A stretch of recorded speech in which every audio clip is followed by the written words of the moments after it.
Welcome to the Get Real podcast, your high-octane boost of in the trenches, tell it like it is reality therapy for personal, business, and real estate investing success. With your hosts, powerpreneurs, Angela Thomas and Ron Phillips. It's time to get real. Hey, everybody. Welcome to the Get Real podcast. I'm Angela Thomas, and I'm here with Ron Phillips. Hey, Ron. Hello, hello. Hey, so today, I know we recently talked about how to know when you have equity in your property. So we've already gone over that. If you haven't seen it, go back and I don't know what number it was, but there's one about equity where we talked all about how to know if it's time to sell based off the equity that you have in your property. And if you can't find it, just go back to number one. Listen to all of them. Yes. Hit it. And they're all great. So just do that. You might as well just listen to all of them. Anyway. Okay. But, once you've figured that out and you know that it is the right time to sell because you're going to make money off of it, you have some questions to ask, like, what do I do now? What do I do when it's time to sell it? How do I prepare to sell it? How do I get, the best price? There's quite a few different things to consider. So first off, the biggest question, if you have an investment property, is which you do, right? Do you sell it as an investment property or retail? Ooh, great question, Angela. Yeah.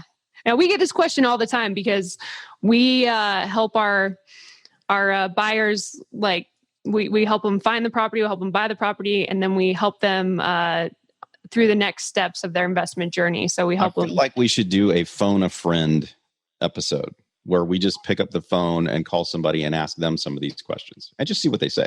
Yeah. It might be fun. All right, I'm down. Yeah. We put them on speakerphone and it'll be like... it'll be like a radio show. Yeah. What do you think about this? We'll just get on our phones and we'll pick somebody randomly, some friend, and we'll say, hey, we're live right now. No and pressure. We have a question for you. And this one could be like, do you sell your investment property as an investment property or do you sell it retail? And then just see what they say. Go. And hopefully we pick, a friend that doesn't know anything about investing and it'll be really funny. I have tons of them. So, yeah, great. If we used mine, it would be like Russian roulette. It would be fantastic. Yes. Sounds good. I think we should do it. All right. So, we'll do that sometime. We'll think about it, Ron. Great idea. We have to work on the technology because right now putting them on speakerphone would be really hard. Yeah, it would. Okay. So, let's talk about our opinion on this, and then we can call a friend later. So, all right. So deciding to sell as an investment. So we get most people that buy investments with us, they want to just sell it as an investment because it seems easier. And it probably is easier because it definitely is easier. Right. Because you don't have to worry about when your tenant's lease is up, right? You can just leave your tenant. Way more liquid. Right. So, one of the big cons for investing in real estate is that it's not liquid. Right. You can't just go, hey, I'm going to go push a button and my house is going to be gone and all the equity is going to be in my account. It's going to be fantastic like a stock. That's just not the way it works. Exactly. So, yeah. This makes it a little bit more liquid because, again, you don't have to worry about your tenant. You don't have to. You continue. Simple. Yeah. They continue to pay you rent, which is, that's always good. Yeah. So instead of incurring holding costs, you're collecting rent while you're listing your property, which is, that's definitely a big plus for most people, right? We like money. So your holding costs obviously are lower or non-existent at all, or you're making money. You don't have to fix up the property. This is a huge one. Maybe, you go in while your tenant's there and put in some new carpet or, fix major things that an investor would care about. Or if there's a roof problem or, something big you'd have to fix. Right. But you don't have to go in and make it show ready because you're not going to be having normal, typical homeowners coming through, right? Who's going to buy your house? Investors really don't care about all that stuff. They care about the numbers. At least they shouldn't. And they care about, most importantly, they care about the big items that are going to cost them money, right? Right. And that's it. So, you just don't, you don't have the dude down the street and his wife and his kids traipsing through your house and picking apart everything they don't like about it. Yes, and since I just sold a house, I have a lot to say on the subject, but I'll try not to. Touchy subject for Angela. So oh my gosh. Okay, yeah. This is a fresh wound. I am so sorry that I don't have white cabinets in my house I sold, man. I had this gorgeous knotted oak that I love. But apparently people get really upset if you don't have those damn painted white cabinets. Okay. And I just couldn't believe some of the things these homeowners get upset about, like they don't like the color of something that was obvious. They don't like, what's the way your house is facing. We actually had people that said they wanted to put an offer in, but they didn't realize our house was facing south. I don't know. I think it's south. Apparently that's an issue. So, I mean, these are things that a homeowner cares about that a investor will not. They don't care which way your house is facing or your cabinet color. I mean, as long as they can rent it, it's all good. So I got so upset with all those showings. My realtor be like, yeah, they love it, except fill in the blank. They want you to rip out all of your cabinets and put in white ones. Yeah, or paint that gorgeous wood white. That upsets me. I know most people are cool with it, but So all right. So you don't have to that's a big, huge, hey, this is way easier over here. Okay. Yeah. But while you're making this decision, there's more that you need to think about, right? Because you'll probably are going to give up some money if you sell it to an investor. I have never seen a scenario where they made the same amount of money selling it to an investor. I mean, every time somebody comes to us and we compare it. Never is really. And I haven't, though. I didn't say never. I didn't say it's never happened. I've never seen it where somebody can make the same amount of money selling it as an investment. So have you seen it, Ron? You've seen it? I don't know that I have. Okay. I wasn't trying. I mean, I do like to use absolutes. I'm not sure that I paid that much attention, but I don't know that I have either. Okay. Well, I actually see quite a few of these because people come to us and we have our realtor on the ground, our connection, look up comps for them. And we compare what they would get selling it to our buyers compared to selling it retail. Yes. And nearly always the numbers are higher. Yes. So that is the giant con. So you have all these pros selling it as an investment that sound pretty sexy, to use Ron's word.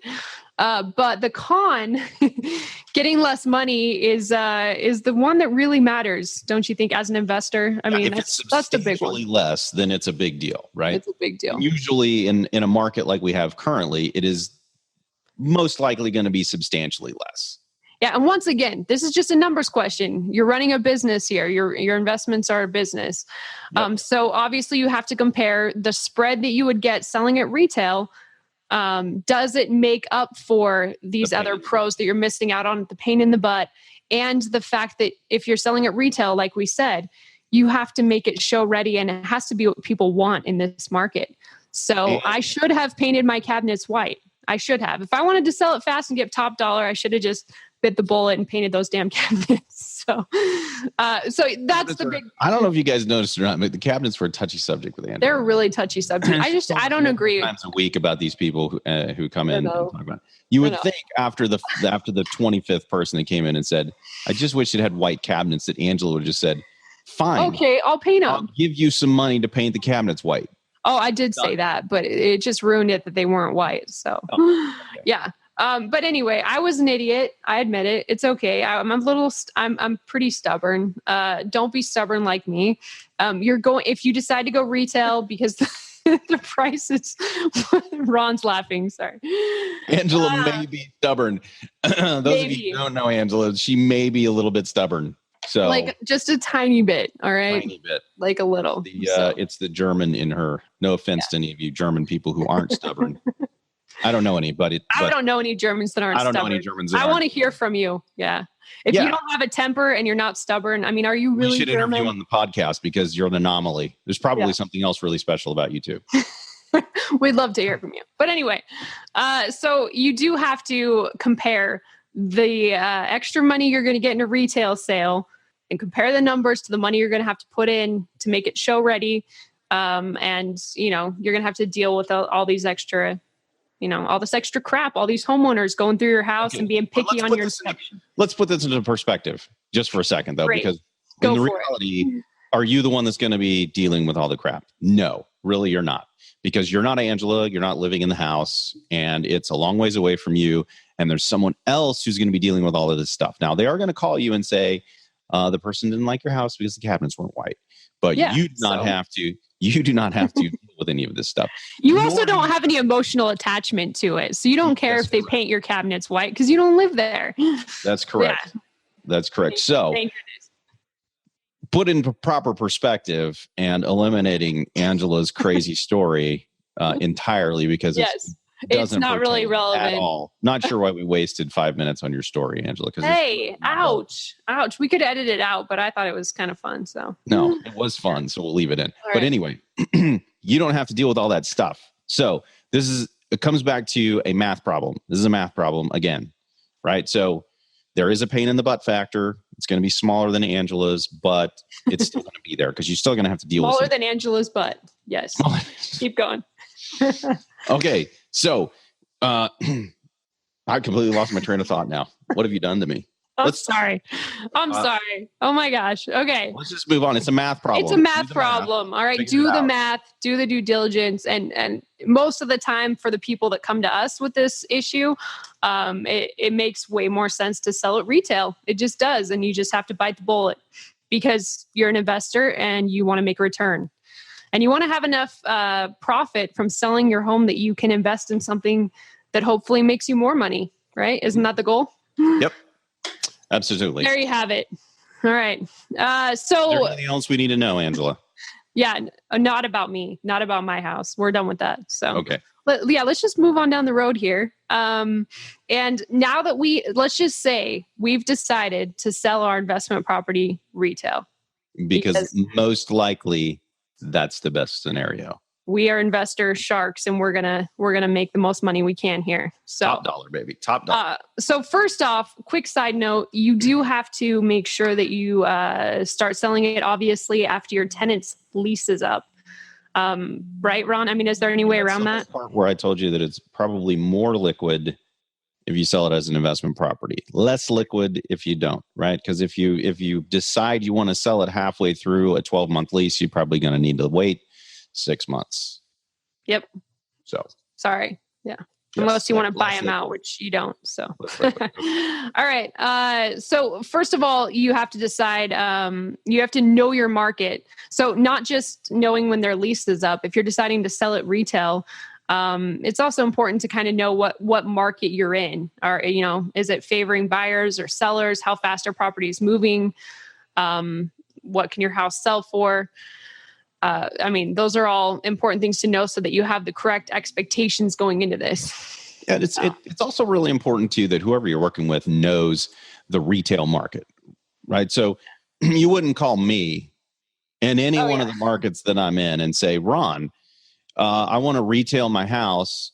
What's a good price? Because Ron doesn't know. In addition to that, I also don't know. When I walk through the house, I'm not the guy who can go through there and go, man, if you just did this, this, and this, you could get another 15 grand out of your house. I don't, that's not me. Okay. I'm not the HGTV guy. I don't know any of that stuff. Right. But there are people who do know that stuff. And those are the people that you should be working with, right? The people who can walk through and go, man, you have 2 massive bedrooms. Did you know that if you just built a wall and a closet right here, this home could be a 4-bedroom and you would get $15,000 more?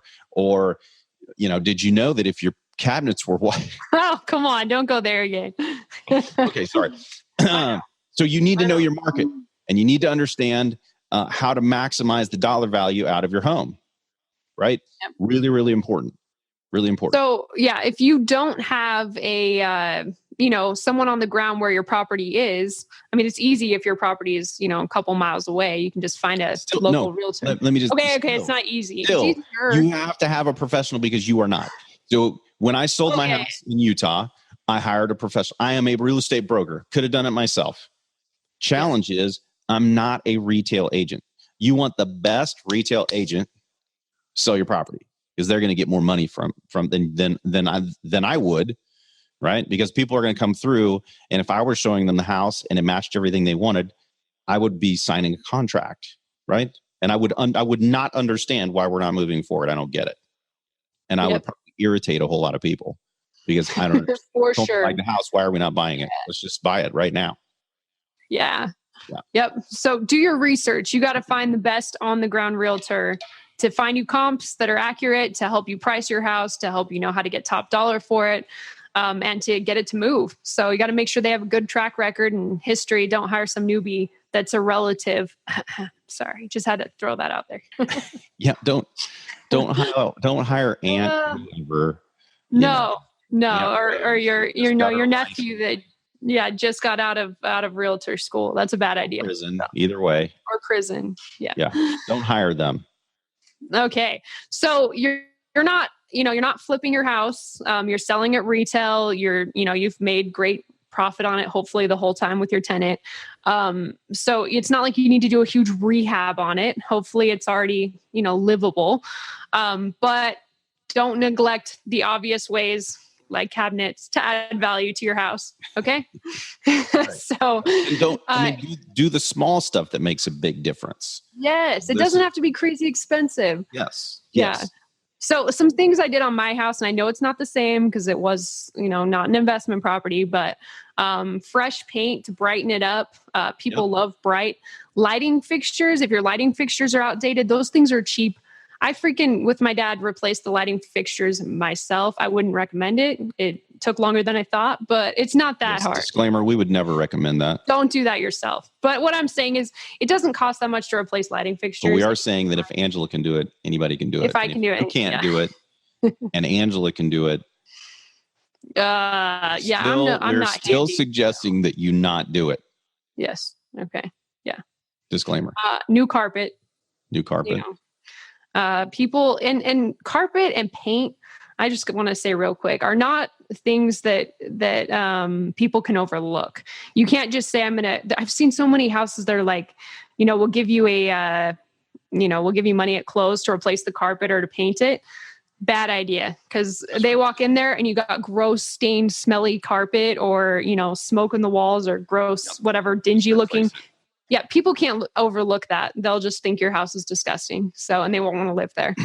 And guys, there are websites that you can go to where, like Angela is saying, where you can get expensive looking fixtures that are not expensive. Yeah, exactly. Yes. So I looked up expensive looking fixtures and then found knockoff ones at Home Depot. There you go. Done. For like $90 each. And they were gorgeous. Mm-hmm. So there you go. You're welcome. But anyway, don't overlook these things. You might think, I'll just sell it as is and maybe, get I'll take the little hit or whatever, but it's a bigger deal than you think. And it'll make your house sit there a long time if you're not willing to, do those little things to make it look nice. So people want to live there. Remember, you're losing money every month. Yep. Both in rent and in the holding costs, right? So you're losing money. It's best to just make the thing work, list it one time, sell the thing, and do it fast. Yep. Right. Another little thing I want to say on that, make sure that you're pricing it correctly. Once again, I just, make sure you have a very qualified real estate agent because it really turns people off and looks really bad if you keep changing the price or lowering it and it's on the market forever. So don't be greedy with it. You got to know what it's actually worth and price it correctly the first time. And a professional real estate agent or broker that is really good at what they do, they want to maximize the dollar anyway because they get paid on a commission, right? So it's really important to get one that's not overpricing your property so that they can get a higher commission, but they don't know what they're doing. Exactly. It's really, really important. And the top sales, the ones that actually move houses, they know where the spot is that this is going to move and it's going to move quickly at this price. If you price it above this, usually, who knows? Yeah. Usually the professionals will go, if you're going to price it way above this, I'm out because I'm not going to work that hard to sell this property when I know it's not going to sell. Right. A professional will turn down the listing if you want to overprice it. Yep. Yeah, it's the amateur that will take it and list it higher, not the professional. And that kind of leads us right into the third thing is, know what you want when you're going into this deal. And you need to be the professional and the business owner. And that means knowing your numbers, right? Knowing the minimum amount that you can get out of this property, knowing the lowest offer that you'll take. What's your overall goal for the deal? Do you want it to go really fast? Or are you waiting for the absolute best offer you can get? How long can you afford to hold it? How long can it stay on the market? These are all questions you need to figure out before you go into it, so that you're not just, caveat, guys, we're currently talking about normal, everyday, rental properties. We're not talking about $1 million house, Oh yeah, no. No. It takes longer to sell because it takes a unique client, right? Yeah. That's not what we're talking about. So if your investment property is on the upper end of things, you need a different kind of realtor. Still need a professional, but you need a different kind of retail realtor, right? There are realtors that specialize in certain market segments, and you got to know which one of those you need as well.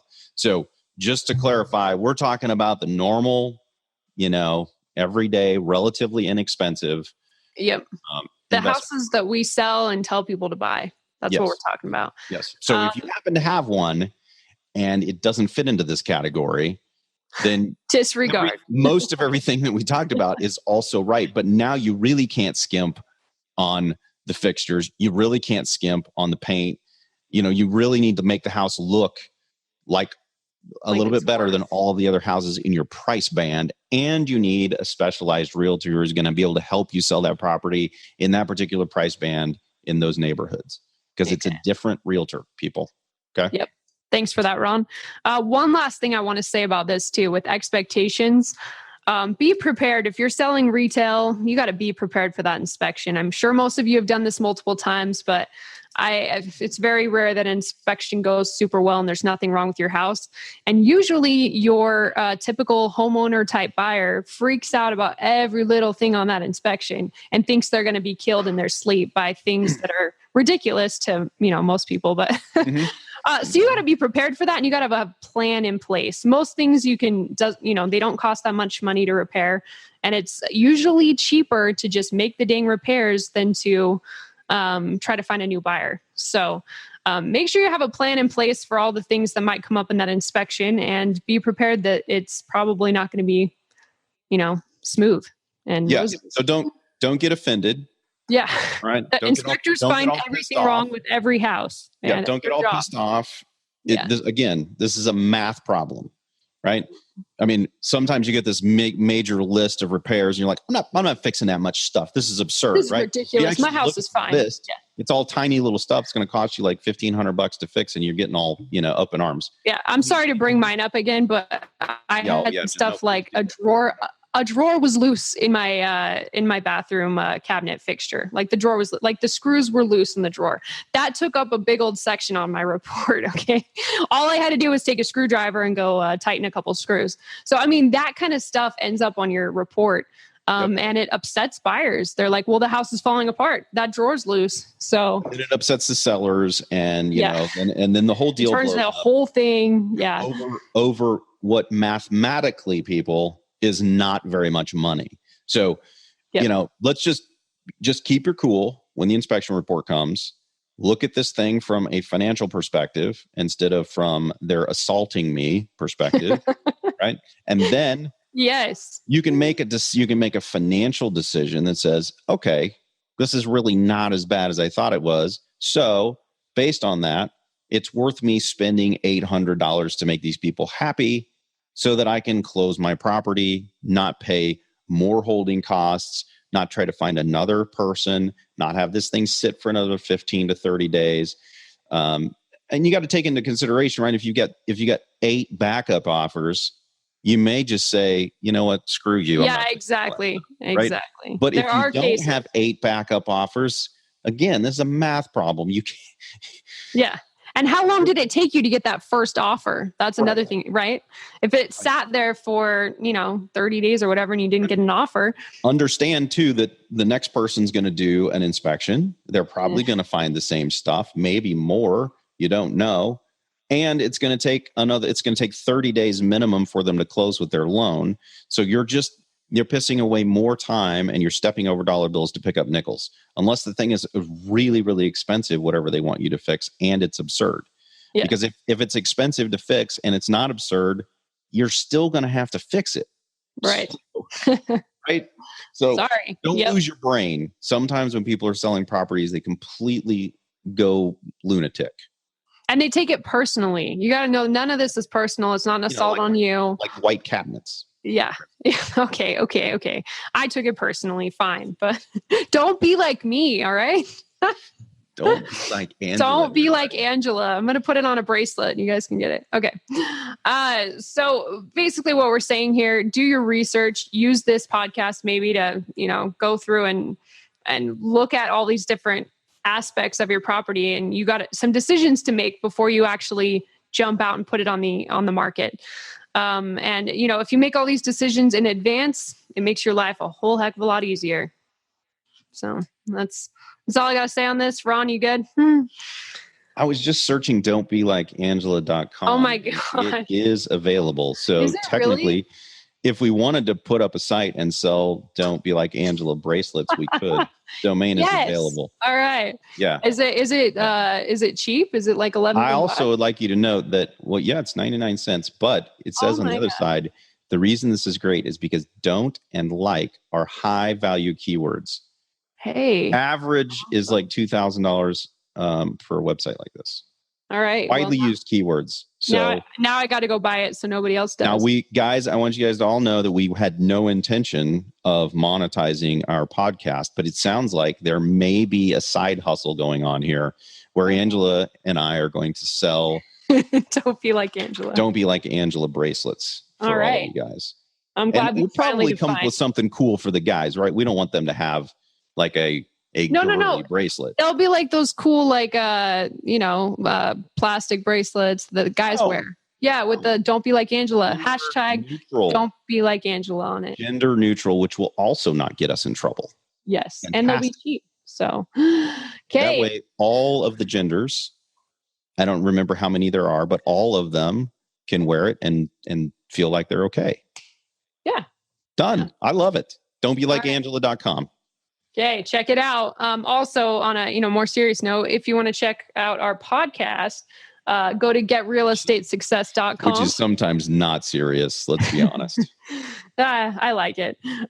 Leave us any comments you have, any feedback, or we would love if you guys have ideas for future topics that you want us to discuss, serious or not. And then also check us out on Facebook and Instagram at Get Real Podcast, and we'll see you next time. Thanks, guys. Thanks, Ron. This has been the Get Real Podcast. To subscribe and for more information, including a list of all episodes, go to getrealestatesuccess.com.